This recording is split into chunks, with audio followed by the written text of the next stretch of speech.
Hey everybody, happy Sunday. I hope that wherever you are and whatever you are doing, you are safe, you are well, and you are with people you care about who also care for you. Yep, we're back. I apologise for having a week off from our Sunday musings. As you may or may not know, we were on our way to California to see Aptera, and we were involved in a minor rear end collision. We were sat at some lights and unfortunately a young woman ran into the back of the truck. The truck is fine. We actually wrecked the tow hitch cover, which sticks out by about an inch and a bit. And the impact of the collision just smushed that tow hitch cover flat into the metal of the truck. But it didn't actually do any damage to the truck. We actually got the truck checked out. The truck was fine. We all got checked out. I'm actually doing, I think, better than some of my colleagues. I'm going to attribute that to the fact that I work out every day. And so I've been working on my core muscle and strength, and that allowed me, I think, to deal with the after effects of the accident a bit more easily. I had a stiff neck and a stiff back and whatnot, but I think I'm now fully recovered. Occasionally I'm getting a few tweaks here and there, but for the most part, I'm feeling really good and back at it. So thank you for putting up with there not being a video last week. But the topic for today's Sunday musing, and apologies, by the way, if you hear lots of random noises in the background, we had a small amount of snow over the last couple of days, and it's now melting at a very fast clip. So you might hear snow kind of falling off buildings and stuff. Don't panic if you do. We did a video on our road trip down to Southern California, in which we focused on not using Tesla superchargers. And in the video, I explained why we didn't want to use Tesla superchargers, namely that we didn't want to support Elon Musk, and we don't agree with some of the things that he's been doing politically and some of the ways he's been using his money to leverage the world to his whim. And as a consequence of that, we had lots of people commenting. Many of you were very supportive of what we were doing. And then there were lots of people trolling and saying some really horrible things. Someone accused me of being an illegal alien and said that they've reported me to ICE. Wasting people's time is not okay, by the way. But it got me wondering, in 2026, as the world becomes for many of us, things that we hoped would never happen, how are you using your money to stop supporting companies that are doing things you don't like? And also, what companies are you no longer supporting? So I think it's fairly obvious, based on the videos we've made for the last couple of months, that we've stopped supporting companies who do things that we don't agree with, that we feel are anti-constitutional or anti-equity. So we are no longer using Starlink here at the house, and we made a whole video about that on the channel. We were able to actually take advantage of some recent upgrades that our ISP has done to its networking, and now we're able to have a much higher top speed for our network than we used to, which is good. So we've now just dropped having 2 internet connections. Now we just have 1, which is great. Obviously, we don't use Tesla superchargers or Tesla destination chargers if we can at all help it. My wife sometimes has to travel for work, and sometimes she'll end up at a hotel where there is just a Tesla destination charger. And in that case, yeah, she does use it.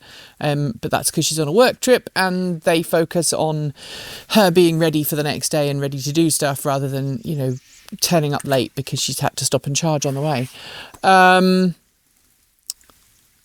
But there are other companies that I kind of don't use that I maybe used to use. So Starbucks is on that list for me. I try not to use Starbucks wherever possible, because of how they have started to treat their staff and how they are union busting.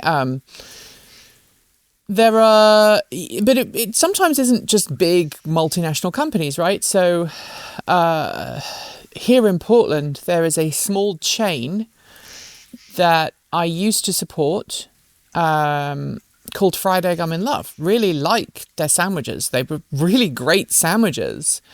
But there were some significant amounts of evidence from local workers that that company was trying to stop its workers from unionizing. And so I'm like, yeah, maybe I'm not going to go and have their food anymore. And interestingly, I figured out that I can make my own version of their sandwich using homemade bread that I make here at the house, using freshly laid eggs. That's a tongue twister. Freshly laid eggs from my chickens, a little bit of hot sauce, some pesto, and of course you can make that yourself if you have the ingredients, and also some vegetarian sausage patties. If I combine all of those in the right order and I cook it in just the right way, I can make a passable fried egg I'm in love sandwich. And so I've started doing that instead because it's close to home, I don't have to travel, and I'm not supporting a company that seems to be anti-union right now. But then it goes to companies like, do you support Amazon? Do you support Lowe's or Home Depot for some of their attitudes to ICE and flock cameras and their use of that? And how do you make a decision as to which companies are okay to use and which companies are not? I know that we've done videos on ethical consumerism before, and as Kate has pointed out very eloquently, it's really hard to be an ethical consumer. There are things that pretty much every company has done that are not good. There goes a bunch of snow. I told you that would happen. We have a Ubiquiti network system here at the house. And I know that Ubiquiti recently has been tied to some really horrible stuff regarding Ukraine and Russia and the conflict. And I don't support any of what it has allegedly done. We still have a Ubiquiti system, though, because we'd already bought it. And we've got some new network gear that we had recently purchased before we found out about it. And again, at that point, you've already given money to a company. What do? Do you just throw away the stuff? Probably not. But you try and make better choices next time. There is a bunch of long list of companies that we still use occasionally that we'd rather not. Amazon is one of them. We're out in a rural location. Sometimes getting to a shop that sells what we want is difficult. Sometimes finding a shop that sells what we want is difficult, and Amazon has become kind of the go-to for that. Other people might have ethical concerns using other online retailers.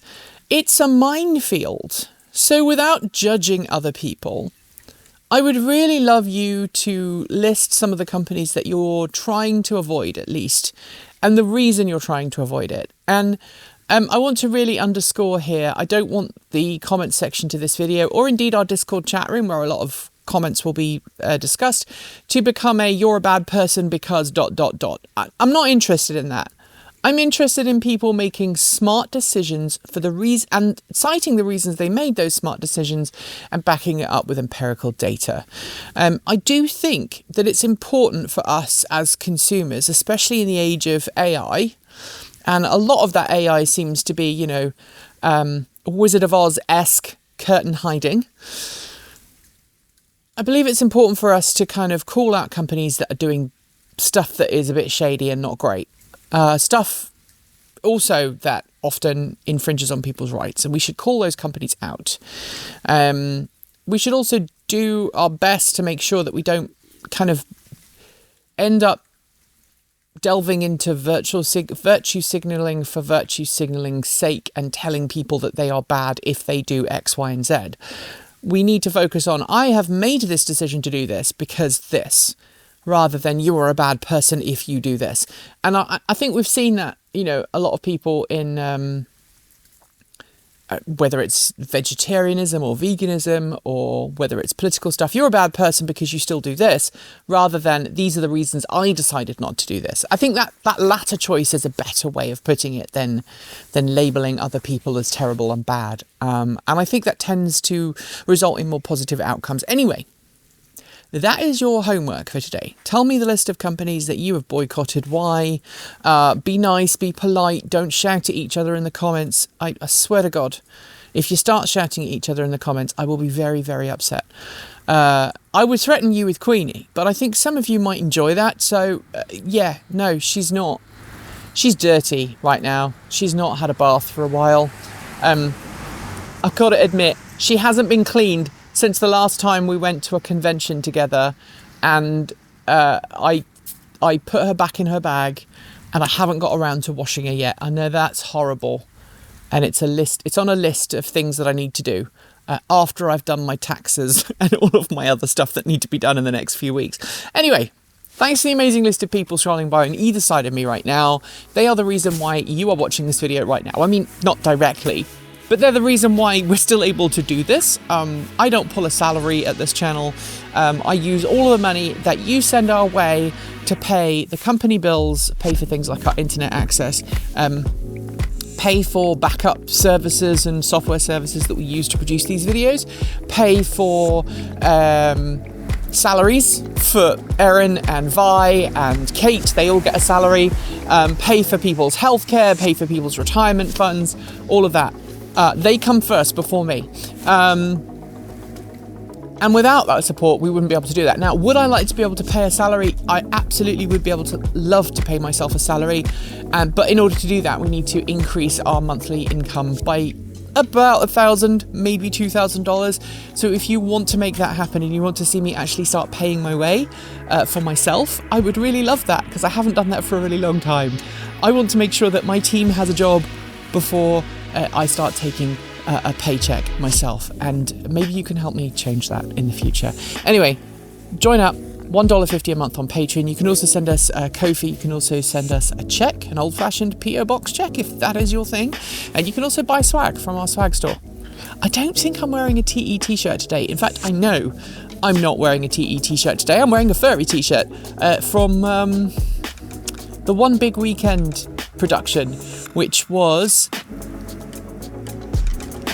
BLFC 2018, I want to say. I was one of the characters. I did the voice for one of the characters. Anyway, have a great weekend. Be kind. Be the positive change you want to see in the world. And I will see you this time next week. Keep evolving.